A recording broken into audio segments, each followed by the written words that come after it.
Good afternoon, everyone. I'm Craig Hunt-Butch, the ACE Vice Chair for the Future of Consultancy.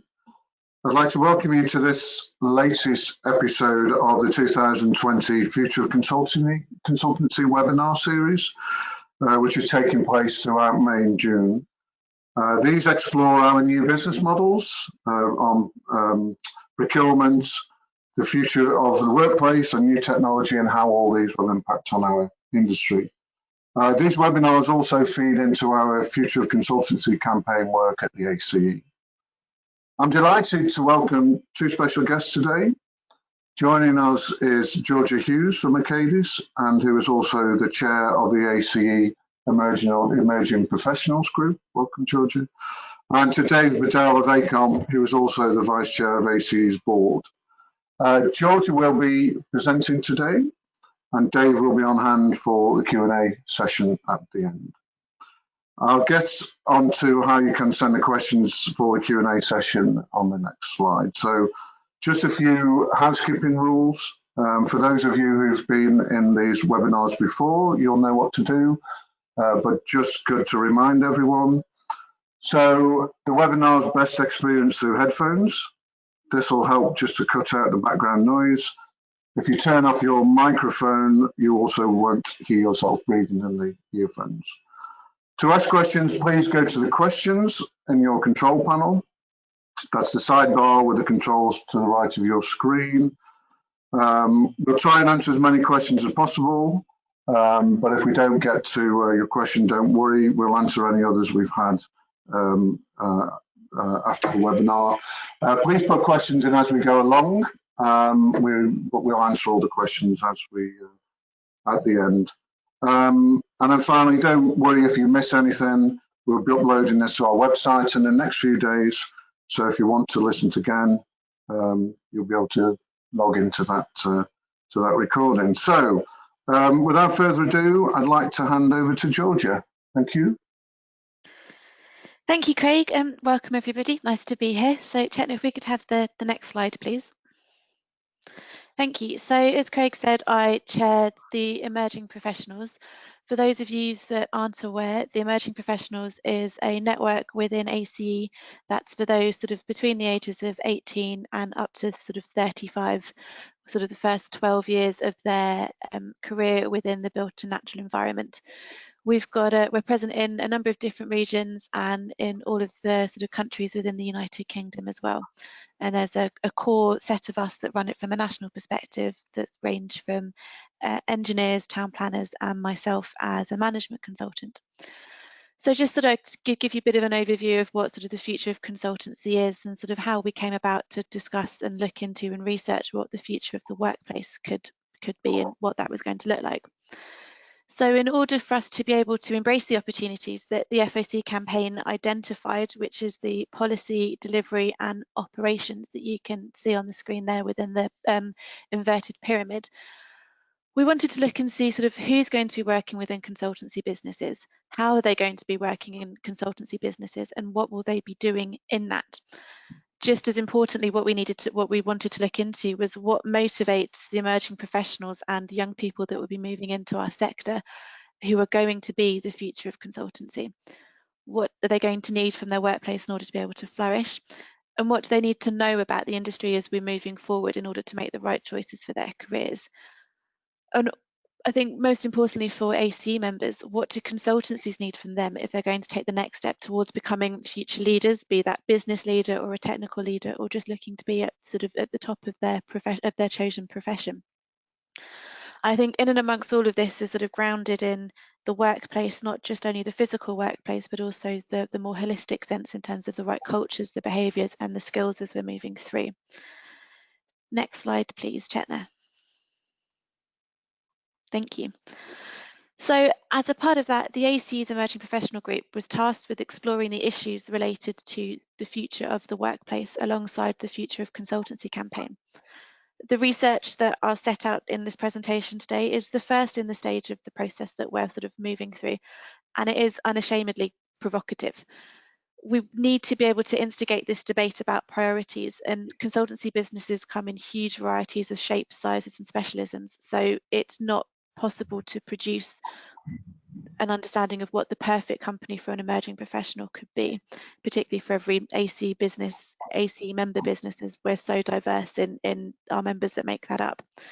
What we can, however, look to identify is the job families that will be needed in the workplace, the characteristics that will allow companies and emerging professionals to work for and thrive within those companies.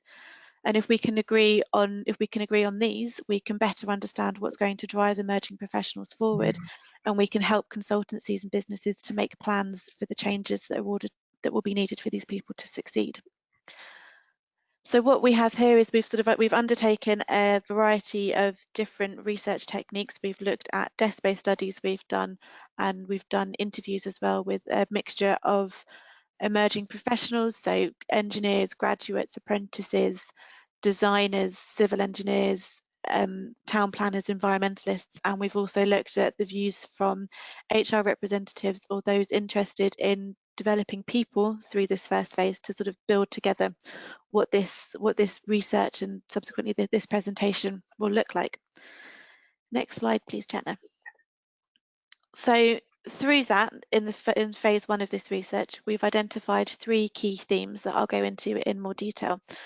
The first of those is the changing consultancy workplace. So how does this align with the Future of Consultancy vision? And what do we mean when we say changing job families in order to deliver value?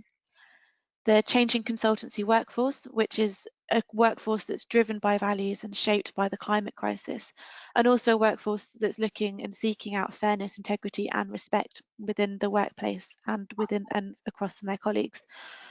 And then finally, the characteristics of the future workplace. So this is open transparency between leadership teams and their employees. It's being able to walk the talk, and it's also seeing diversity within those teams, not just representation across the board from the BAME groups, but also diversity in terms of thought and how we're linking that through. And then also I think one that's certainly been at the forefront and has been a key theme over the last however many months we've been in lockdown for, it's that collaboration and that flexibility as we move through. At the next slide, please, Chetna.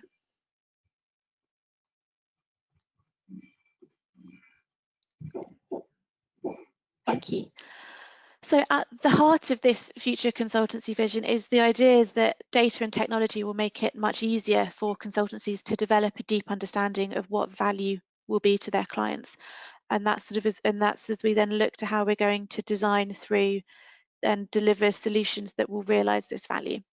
Some changes that will be needed in order to be able to shift this are already well advanced and are sort of developing in those discussions. And across the industry, design, development and processes are being automated, which will then allow us to free up that talent to spend more time at the front ends of projects with clients or developing that next innovative solution.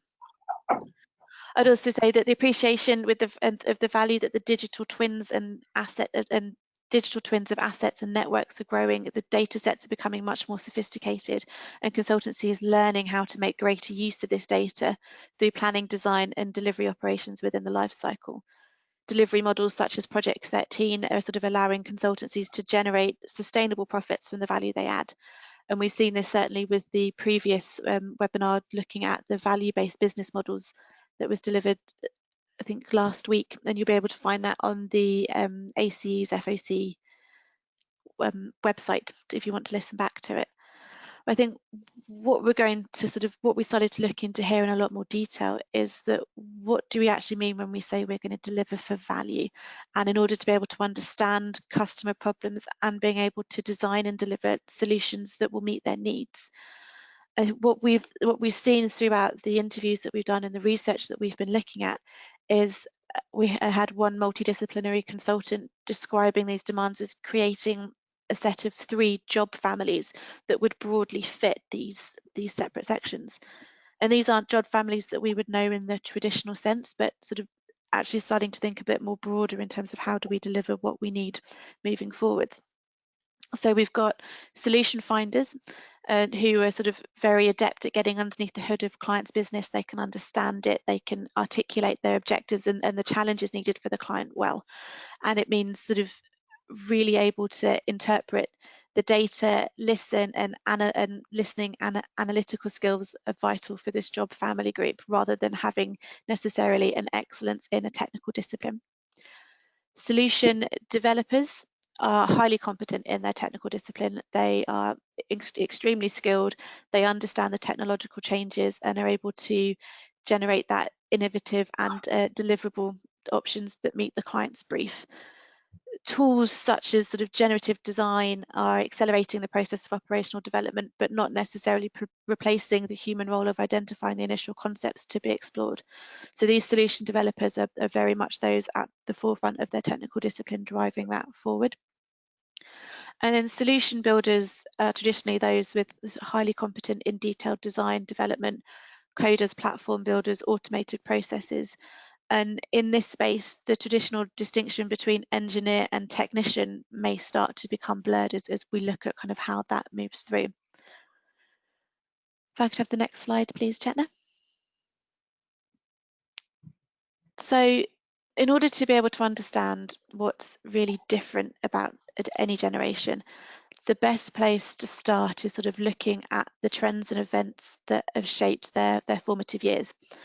And granted, making sweeping generalizations is always risky, but through the research that we did, there are a number of repeated trends that emerged from the interviews, which map onto the findings of larger qualitative surveys about the attitudes of millennials and Generation Z in the workplace. So we've sort of got a generation here that is informed, skeptical and impatient. So this generation may or may not be more idealistic and value driven than previous generations, but they are unquestionably better informed. The ease and readiness of the access to the internet has made vast quantities of information easily available and fostered expectation of transparency within the workplace. And it also contributes to increased skepticism about political and business leaders if the details of their failures during the 2018 crisis filled news feeds daily.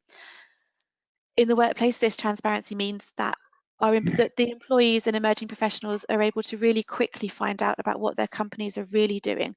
Are they walking the talk, or are they sort of, is it a rhetoric that they're just talking about over and over again? And they're much less willing to put up with foot-dragging responses from leaders. Companies can be very quickly found out if this rhetoric doesn't match in reality, just by a few simple clicks on your favoured internet search engine. What emerging professionals want to see, and what was coming through really clearly, was a diverse workplace, not just a diversity policy statement. They want to be involved in any concrete action that's happening within the workplace, but also concrete action when it comes to climate change, the climate crisis, and how they can support not only their consultancy reaching net zero, but also support their clients in being able to do that. And it's not just being asked to draft a net zero commitment for the business, but it's how do we develop that net zero commitment much more broadly for clients to be able to really see long lasting change. Another sort of interesting way to sort of look at the difference between the generations is best-selling authors Henry Timms and Jeremy Herman's sort of bring into the point of sort of the biggest video games of each of the successive generations to illustrate the impact of growing up on the web and attitudes to power and hierarchy. So again, forgive the sweeping generalization, but in sort of the 80s and the 90s, millions of people played Tetris.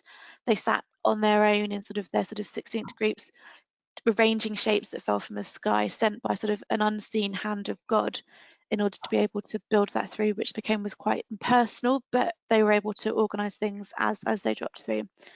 Whereas the millions who have grown up with Minecraft were in an open world in which they decided what to do, where to build, how to build it, and who to build it with. And against this backdrop, it's probably hardly surprising that I think there was a quote from McKinsey describes the younger generation of emerging workforce as Generation Z as communaholics. We've also found through our research that there's sort of an increasingly sophisticated, nuanced idea of what diversity should mean, extending well beyond what we sort of come to know as the gender and ethnicity, but also to embrace areas such as neurodiversity, and to look at those differences between the diversity of thought as we move into how do we develop that leadership profile moving forwards. I think one of the things that stood out the most through this research was the fact that this is very much the climate generation. We've heard a lot about tackling climate change for them is the overriding issue in terms of how we can move this forwards. We've had consultants sort of tell us that they have informal groups springing up inside their consultancies looking to generate ideas in order to accelerate the move to net zero carbon, both within the consultancy business itself, but also how they can develop those ideas more externally for their businesses. And others told us that they're sort of looking to close their offices for the day so they could attend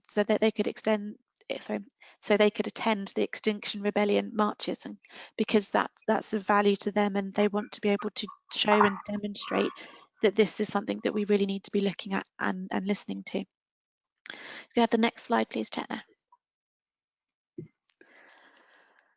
So this is building on what the characteristics of the future of the workplace should look like, and this is very much more of the sort of the softer side of things in terms of the cultural and the behavioural elements that are needed to pull through here.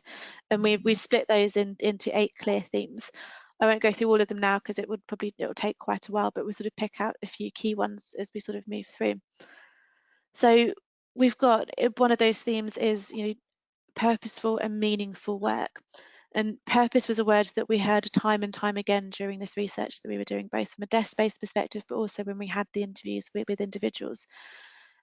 It sort of often describes a generation with a strong sense of values and ethics.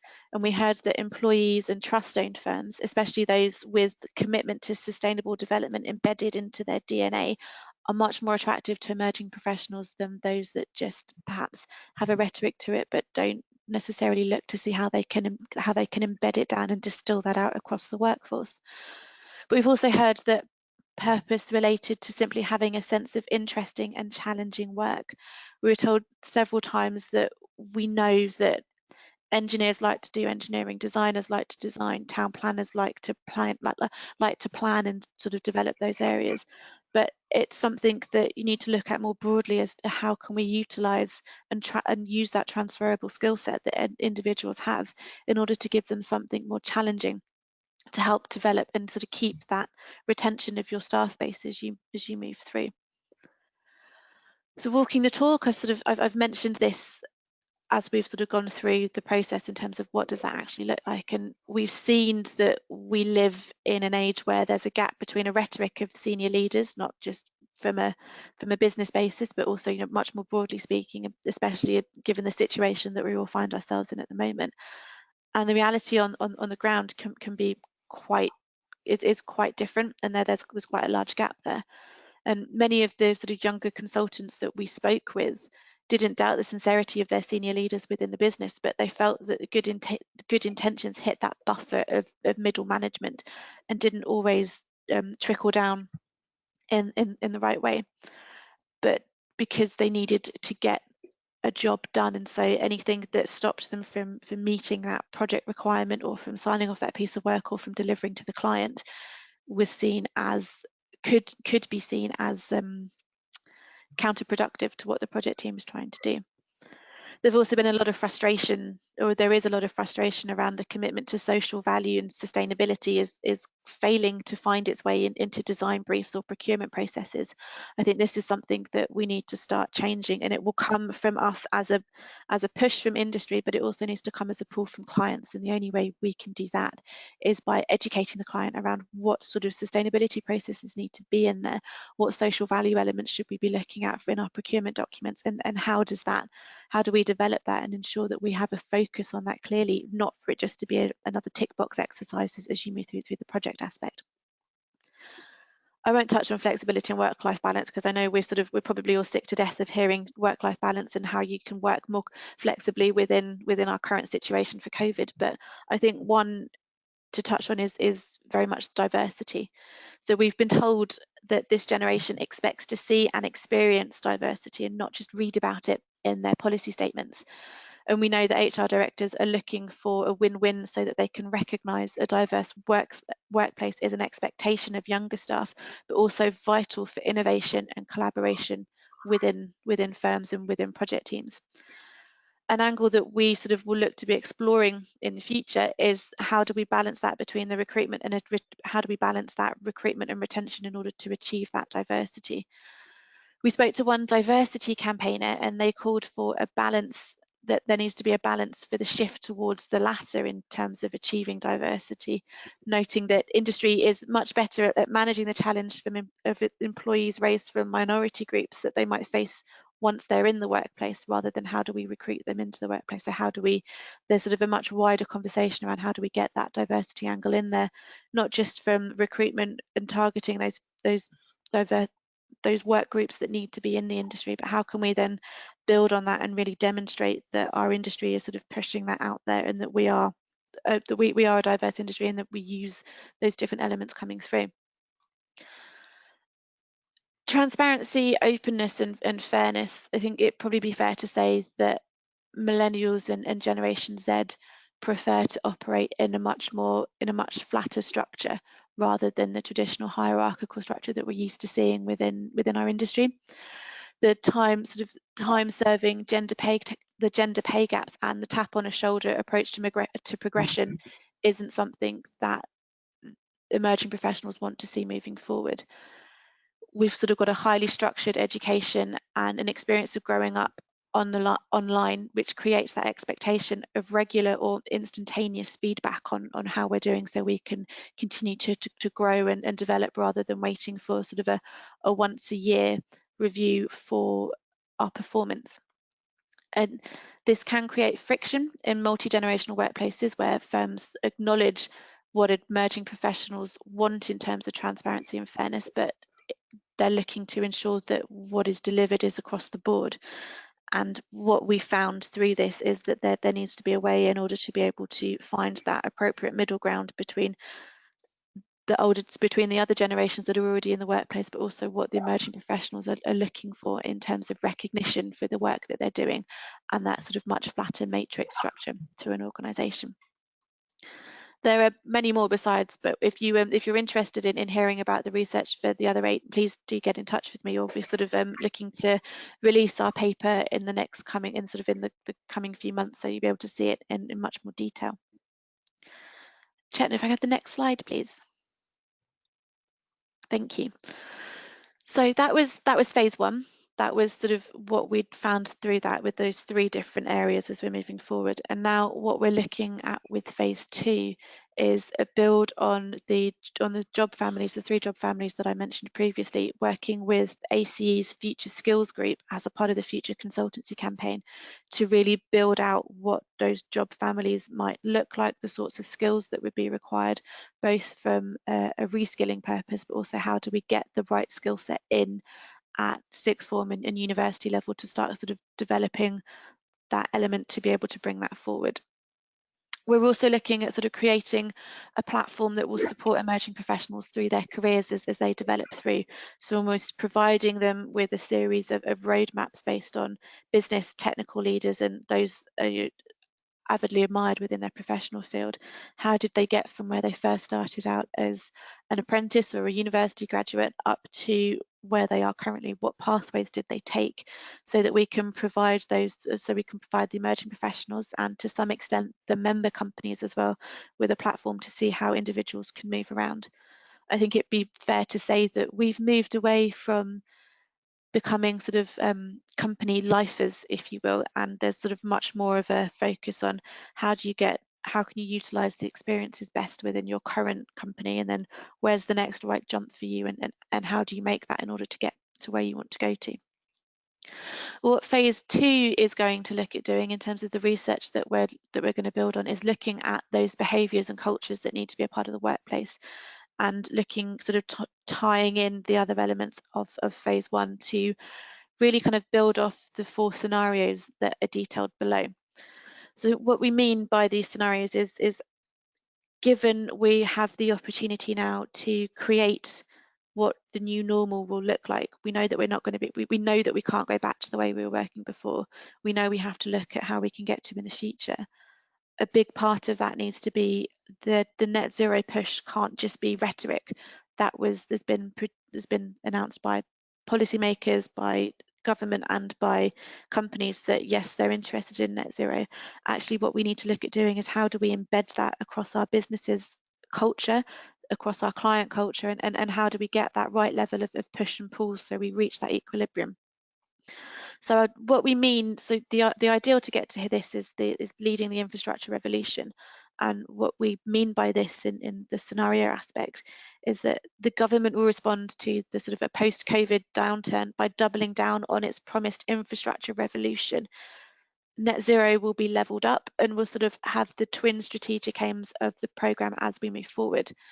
By sort of 2025, political leadership combined with legislative and regulatory changes and pressure from private investors will make net zero the most imperative theme and requirement for the infrastructure sector moving forward. We'd like to see engineering consultancies, multidisciplinary consultancies rapidly evolving to become the trusted advisor as detailed in ACE's Future of Consultancy strategy. And the success of businesses will thrive in the environment that it's grounded in, and continued excellence in design development with clients, combined with a step change in the ability to work with large volumes of data and generate insight needed through the value life cycle, would ensure that we're meeting those requirements of clients, but also pushing through the net zero aspect. The firm's internal structures would evolve to create the job families that we listed before, needed to work much more closely with the clients on designs, option appraisals, develop innovative, replicable solutions, products and services that would reach beyond the traditional. Supply ecosystems, we'd like to see that sort of flourish and move through into an even more like to see those move forward with innovation and developing those within the sector even more broadly. Sort of the sense, there is definitely this impending sense that the engineering consultancy is leading this once in a generational opportunity to be able to create this moving forward. And this will give us the prime opportunity to attract and retain talented apprentices, graduates, but also attract other individuals from other sectors into our workplace. I know we were speaking with Costain on another webinar last week, and they were saying that they're now looking at employing games developers into the infrastructure industry to look at how we can develop and move their skill sets, transfer those skill sets from the gaming world into how do we use those in construction, in infrastructure and within the built environment to give clients that new experience, that innovative experience, and what skills do they have that we wouldn't have traditionally have had in this industry to move it forward. I think the sort of then you sort of got the other three that I won't go into too much detail because I realise there are probably quite a few questions people would like to talk through. But if you are interested in knowing more about what we're doing for phase 2, please do reach out either via the LinkedIn, the AC Emerging Professionals LinkedIn, or directly to myself, and I'd be more than happy to talk through with you what this looks like and kind of how we're building it through. But that sort of gives a snapshot of phase 1 research that we did sort of towards the latter end of last year, and then looking at how we're developing phase 2 moving forward over the coming few months. Thank you.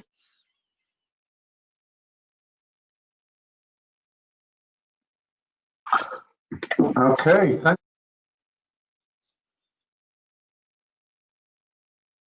you. Obviously, a lot of hard work and thought has gone into that by the Emerging Professionals Group. Really thought-provoking topic, as you said at the start. You did warn us. So just while people are just thinking about a few questions, as I mentioned earlier, please send them into the chat. I think just for me, just reflecting, I think clearly this is a relevant and very important topic for us all. As a sort of MD of one of our big organisations, this is certainly on the top of our mind, and obviously the emerging professionals are literally the future of consultancy. So I'm really pleased that this work is going on, and we're getting this feedback and engagement. And I think particularly in the current situation, just looking at the challenges that we're going to face over the next 1 to 2 years, both in as a business, but also our clients are going to be looking for new ways of delivery. How can we deliver their projects? How can we help them to start things up? And for me, and I think for us, it's clear that that things will change quite rapidly, and we really need to think about how we're going to deal with that.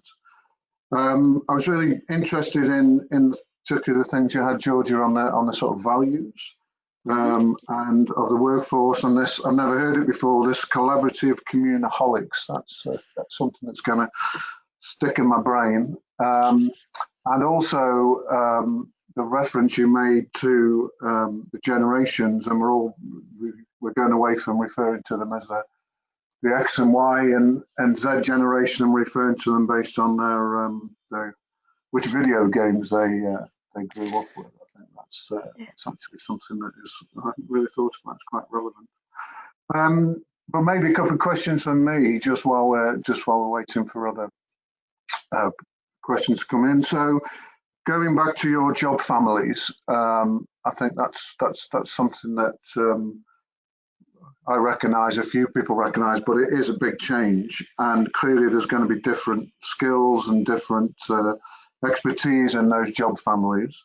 And as you mentioned, it's a sort of be a mixture of expertise. Let's say sort of the so-called digital natives, a much more diverse culture and mindset. And I guess there's a sort of two parts question. So how do employees develop their existing employees? Because obviously we've got a group of people at the moment, and it's going to take some time to change. But how do we develop our existing employees into job families, and also how do we attract new candidates?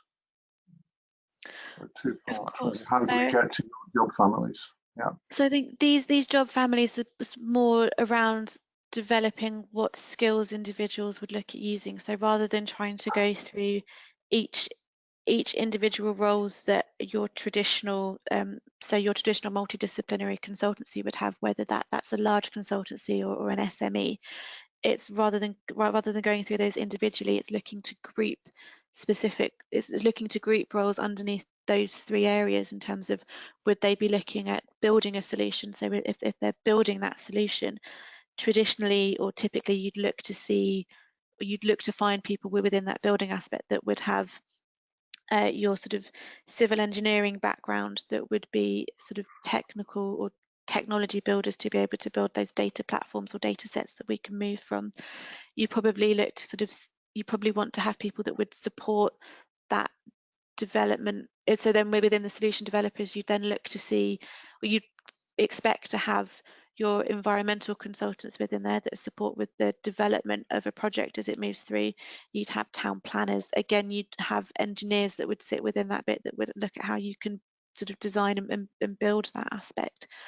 And then the solution finders, the roles for those would be those people that you would typically see as project managers. It's much more of a strategic role rather than getting into the nitty-gritty with individual projects. So in there you would perhaps find management consultants who are used to understanding how your client is operating. What does the client think their objectives and challenges are? Actually, when you look at the requirements, what are the actual objectives and challenges, and how do you take on that role of influencing and guiding your client in the right way in order to be able to still achieve the final outcomes that you're looking for.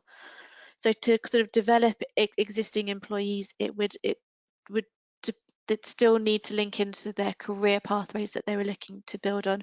We're not seeking to design in entirely new career pathways within these three headings. It's to provide a basis on which to start to build the new skill sets that we'd be looking to move forward on. And these skill sets could be anything from sort of your softer skills, so consulting guard, communication, interactions with individuals that perhaps, or interactions with clients or colleagues or policymakers that perhaps they haven't had the opportunity to develop that in previous roles. And then the more technical skills, again, very much dependent on the career path that your individual employees are on, but more around the use of sort of greater digital technology to get to that space. And I think attracting the new talent in, as an industry, we are bad at marketing ourselves. We're very bad at actually explaining, why would you want to come into the built natural environment? Why would you want to work in a design aspect? Why would you want to develop what we're doing here. And part of this, I think, it needs to be, my personal opinion, there needs to be a huge overhaul in how we attract that talent. And predominantly people that want to come into this industry come into infrastructure built environment because they want to leave a long-lasting, positive, sustainable legacy. And that attracting that new talent in means that we need to look at how we change that rhetoric round as an industry rather than just individual firms, but together to demonstrate that it's not just about wearing your hard hat and steel cap toe boots. It's actually about how do we design things on a virtual simulator? How do we create new places for people to move around and walk in, not just physically but virtually as well? So it's that attraction of the talent in through the different ways that they could perhaps see themselves fitting in, be that a finder, developer or a builder, but also linked into how we properly market the industry to attract that talent to come into us. Yeah, thank you. I recognise the thing you say about attracting the talent and their values and marketing ourselves. I think we all recognise that. So that also generates a few more questions in my mind, but we'll maybe come back to that in a minute. So I have a question from Robert actually, which is actually very interesting. So just feedback saying thank you very much for really interesting and energising stuff. So compliments to you, Georgia. But how can an old engineer, this is his words, approaching his 6th decade, avoid becoming obsolete and still make a vibrant difference in the industry? That's a really, really good question. That's a really interesting question, Robert, and thank you. And I would start by saying that I don't think in any way the skills and the experience that you've had would make you obsolete in whatever the future of consultancy would look like. Part and parcel of that is a drive. If you want to develop these new skills, or if you're interested in finding out more, you'll never become obsolete in an industry that needs your skill set and needs your experience. Part of what I would suggest doing is, I'm sure you're probably already looking into it, but the being called the Emerging Professionals, we were the Progress Network, and the Progress Network launched about 2 years ago a reverse mentoring strategy whereby you could share whereby sort of the older generation of engineers could share, or consultants or whatever, whoever could share their thoughts and experiences back with somebody from the younger generation, and then vice versa, someone from the younger generation could provide you back with support, be that either from a technology perspective or from a softer skill perspective, or just to kind of challenge some of your thoughts around how you may have always traditionally have viewed a problem, to look at it in a more positive way. And I think the expertise and the experience that the older generation have, or the current generation within the workforce have, is something that the emerging generation don't. We have the appetite and the drive to get there, but we will always value your support and your guidance and your steer in how to address certain situations, be those project situations or be those more of a business focus. Yeah, thanks. I think that, as they say, you're only as you're old as you feel. So glad that Robert's feeling energetic, and I think that reverse mentoring aspect you mentioned, George, I think that's really, really good. I've actually done that myself. I've got a now reverse mentor, one of our young modelers, I think he's sort of mid-20s, late 20s, who's really opening my eyes to what we can do and how we can do it. We do, the ACE have also done some work on this, and there is a reverse mentoring report on the website that you can look at, Robert, or other people can look at, and I really encourage people to do that. Positive experience. I think it's actually it's one of the questions that I had in my mind that was similar to Robert's actually is, you know, as we move through this phase, how can we really get the best out of people who've got really good technical discipline, experience, know a lot in the industry still want to get involved and blend that or combine that with the more the younger colleagues who are maybe more digital savvy, you know, can use data, can use technology in a way and combine those things. I think that's something. I know it's really something useful. that Dave's really passionate about. And Dave, I don't know if you've got any experiences from your side in terms of how you've been doing that reverse mentoring with some of your colleagues in ACOM, or sort of how you see that transitioning through. Yeah, sure. Good afternoon, everybody. I mean, I think it's an incredibly exciting time, isn't it? Just listening to the presentation and the questions beginning to emanate. I can't help but think that we are at a really critical juncture of the industry where change is afoot, and I'm not sure we have definitive understanding of what context or how much that change will come, but if we didn't realise it was coming before now, we certainly do, and that's going to come around a number of the different aspects that you've spoken about today, Georgia, whether it's societal needs or what people value in an employer, or how we develop, attract and retain those new and emerging skills. But regardless of all of that, I think effective leadership is going to be a critical enabler to bringing that diversity of skill set together. And just moving back to Robert's question, I think the current generation of leaders needs support.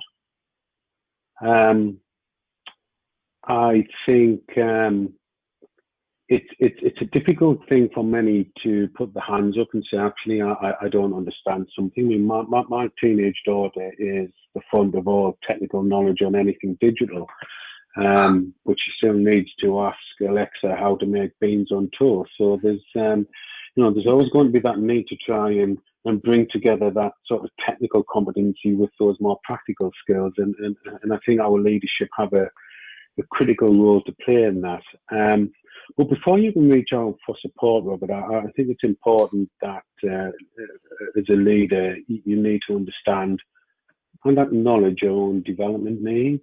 And that can be quite a challenging thing for leaders to do. So I think just holding up that mirror, acknowledging where you have strength, and then perhaps, acknowledging even in your own private moments where you perhaps feel a little bit out of your comfort zone is no bad thing. And then I think, as George and Craig have said, that there are a number of tools and resources available to try and fill that gap. I think unconscious bias training is something that I would recommend to anybody, regardless of where you are on the maturity of your career path journey. Understanding your own shortcomings and recognizing differences between people, not just around those protected characteristics, but around more personal traits and diversity of thought is a real benefactor. And perhaps reach out and ask some of the people who you work with for 360 feedback. If you are a leader and you have a leadership team, perhaps consider forming a shadow board where you can bring a more diverse and different perspective on common subject matters to what you might get from your sort of own generational cohort. So there's tools, there's resources, there's material out there, but I do think the starting point is being bold enough as a leader to acknowledge where exactly you might need that help and support. Yeah, thanks, Dave. There's some really good. You raised some really good points there around the effective leadership. The key of making a change, I think that is vital. This unconscious bias training, yeah, I mean, it's so. You see what's happening now in the world in the response to the thing what's happening in America, and I think that's also something that is desperately needed. And this idea of a shadow board, I think, is excellent, particularly again as a way of getting a better, more diverse views, but also for training people sort of in the future. I don't know if there's any more questions at the moment. I'm sure there must be lots of questions burning in people's minds. So please feel, don't be shy. Please feel free to share them, to ask us. Just while we're waiting, Georgie, just a couple more things sort of prompted me. Dave, join in as well. I think you referenced those characteristics of the future workplace, and sort of 8 themes, all very clear. And as you say, all very relevant. So again, it was a centre question asked before, but maybe just more on those themes. So, you know, how do you think companies will need to change, to adapt to these changes in the workforce and the ways of working? If you were sort of saying, you know, what things can we start to do now? What are the more challenging aspects of what we need to do? Would you have any thoughts on those, George or Dave? Yeah, I mean, I think at the moment, given the current situation, I think companies have already started to do it purely because you don't have that physical presence in the office, but they're being much more transparent and open with how they're operating their business, with decisions that are being made, with how that trickles down to the individuals. It's no longer, or at least in my experience, it's no longer just at the top leadership and then it's expected to travel down through middle management, but actually there are, I know I've heard from my UK CEO more times in the past 6 months than I have in the last 2 years, purely because where we're at the moment is you need to have that visibility from your leadership. You need to, and they need to be upfront and honest with you and reach out to people as they're moving forward and just be open with how the businesses are moving through in this current time. But then I think that's something that also needs to be retained as we look at how we start to move back into workplaces, into the office, and into working how we were before. There are certain things that we needed to stop. There are certain things that we needed to start, particularly around this sort of more open communication from leadership, and then always elements that we'll need to continue moving forwards. So I think that's something that we need to kind of move through and develop that forwards. What I also think and would like to call out, I think specifically, is that we need to continue embracing apprenticeships as we have done as an industry throughout the last 2-3 years. That needs to continue more often than not, and I think we saw it at sort of as we came out of the 2008 crash, is that apprenticeships, emerging talent, younger talent tend to be those, not always, again, vast generalization, but they tend to be those that will face the redundancies more so than those that have been in the business for a long time, or that have a skill set that's valued by the business and will be needed in order to win work, retain clients. I think it's vitally important that we look at how we retain apprentices, how we retain graduates, be that through different programs, through sharing aspects that I know is being looked at. I know that we're starting to look at in terms with government, how do we develop those, but that's something that I think is vital that we continue to do, not just apprenticeships, but embracing the hiring and the development of young talent as it comes out of university, out of education, and into our industry. Else we will lose them to other bigger firms that are looking to move into this space, such as some of the tech giants. I think it's an interesting question, Craig. I think where we currently find ourselves, not just as an industry, but as a society as a whole, I think, is a place where something which we all saw and suspected was coming at us at some point in the future, brought into much sharper focus in terms of how we work and balance those different sort of professional and personal desires and needs. And that throws a number of challenges. I think we're moving out of the phase where it feels like a novel concept and more into the phase where it's becoming a more practical reality. And I think how people deliver their professional ambitions within these changing societal needs is the headline exam question. I think that flows down into what people value in an employee, and I think that's changing and will continue to change as we emerge out of COVID and respond to the different disruptors that the industry is bringing.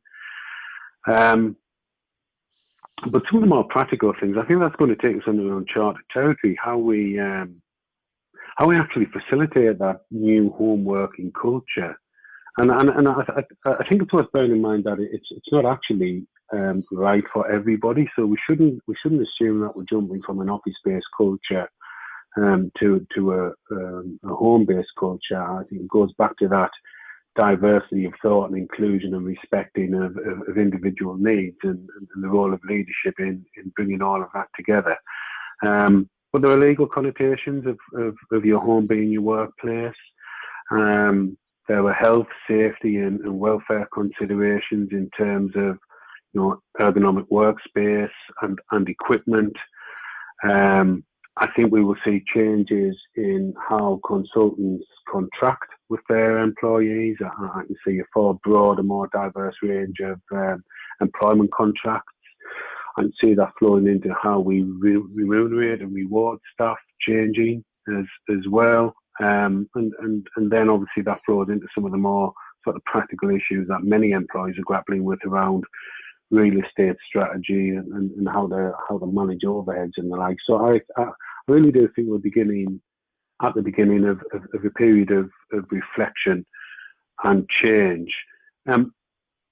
Just picking up on George's point around talent retention briefly, if I might, I think one of the things that I have recognised over the past few months, and I do engage with senior civil servants, with ministers, with governmental departments, sit on a number of industry advisory groups, and I think the ethos of collaboration has never been stronger than what I've experienced over the last 2 or 3 months. I think the way that the construction industry has come together to produce the Construction Leadership Council recovery plan and the 3 phases within that of restart, reset and reinvest is probably the truest form of genuine collaboration that I've seen for many a time, and that has been very broadly recognised by government. And I think it's critical now that we carry that collaboration forward into how we retain and develop the talent of the future. And certainly that's a big piece of some of the work that we continue to do. Only in the last 2 weeks, there was a talent retention plan developed collaboratively across industry that was submitted to government. And that's very much focused at how we can begin to align talent with the demands of an economic stimulus package and the pipeline that brings. And that's very much focused at that early career stage and how we make sure that we don't lose apprentices, we don't lose graduates, and actually how we can begin to attract some of that disruptive talent that currently wander off towards the high-tech industry. And I think just to pick up on a point that Georgia made earlier, we have a fantastic platform for those skills. We just don't showcase it enough. But if I'm a young pup coming out of university with digital skills, why wouldn't I want to deploy them in terms of developing artificial intelligence or 6-dimensional modelling for high-tech structures under the River Thames or flood risk programs? And it's how we sort of bring that context, that digital modern context to the work that we do, which is sometimes misperceived to be muddy boots and concrete. So a huge amount of challenge ahead, but I think continuing the current momentum of collaborating and working cross-sector against some common objectives is absolutely the way forward. Yeah, I would echo everything Dave's just said. It's hugely important, and we need to continue that. Right. Yeah, I agree. There's big opportunities, and we really need to think about how we get that talent in. We've got a few more questions in. Thank you. Some actually quite specific, but similar themes to attracting talent and thinking differently about where we get our future employees from. There's a question here, quite specific, but so in building diverse teams differently, different ways of thinking are particularly strong in neurodiverse individuals. Can you say something about their role in diverse team and thinking? And kindly, just so we know what neurodiversity is. Around 15% of people in the UK have some form of neurodiverse condition. Could be things like dyslexia, autism, Asperger's, etc. But you say we've got a very different talent that we can bring in and may not traditionally either be attracted to or thought of in our industry. So again, Georgia, any thoughts on how we can get those really talented and diverse individuals into our industry? So I think again that harks back to how do we market ourselves as an industry for within the built environment, and how do we demonstrate that it's more than just the sort of hard hats and boots, but there is a huge opportunity for the neurodiverse community to become a part of infrastructure. And it's how we market that in terms of the work that we do. It's not just design and construction, it's a lot more sort of around about client engagement. How do we have those communications with them? It's how we can sort of build and develop and foster the right culture within the workplace for those individuals to feel valued and to feel like they have the opportunity to bring their best selves to work. And a lot of that is, developing the right culture and behavioural set within the workplace to be able to do that. I don't believe that we should have rephrase that. I think that the way in which we recruit talent in should not be based upon necessarily what you get at university. I don't know if anyone's listened to me speak before, but I myself, I got a 2-2 at university, so automatically the grad programs that we have predominantly within our industry rule me out because they cut off at a 2-1. Now, not to say that those that sit within the neurodiverse community aren't high achievers, that they're not achieving grades, but I think part of that is that if you get a degree below a 2-1, it's very hard to get into this industry as a new graduate. And I think there needs to be a view at looking at how do you enter into the built and natural environment, how do you enter into infrastructure, having gone through and got a university degree and you come out with a 2-2, or you're finding it difficult to get into industry. How do we open up those opportunities much more broadly for people to be able to step foot into those? And it's a much wider conversation, and I don't have all the answers. I'm sure Dave's probably got some thoughts on this as well, but I think it is something that collectively we need to look at how we can expand upon that and start to foster that workplace where people from those backgrounds feel like this is a sector that they want to come into and that they want to be working in. It's another fantastic question, Craig, and I am conscious of time, but I think we do have an issue around identity within our industry about what exactly we mean by inclusion and diversity. It means so many different things to so many different people. And I think there's a starting point in terms of getting collective understanding of recognition of what it actually means to be inclusive as an industry. But in terms of specifics, there's an understanding piece needed around neurodiversity and many minority groups actually. There's an understanding needed as to why that stigma exists in the first place, why employees traditionally shy away from that demographic, and equally an understanding of what it's like to be in that minority, and equally an understanding of actually the values and skills and expertise that it brings. And one of the initiatives that we've recently begun in AECOM is a number of working groups. One of them is around ability confidence, and I think ability confidence is a very broad definition. It could be physical, it could be neurodiversity, but we've begun exploring that with a cohort who have ability confidence stigmas, so that we can better understand through their eyes some of the challenges that they face, but equally I think in developing our understanding, that also makes us more aware of the specific skills and values and benefits and the enrichment that they bring to the business. Yeah, No, as you say, there's a.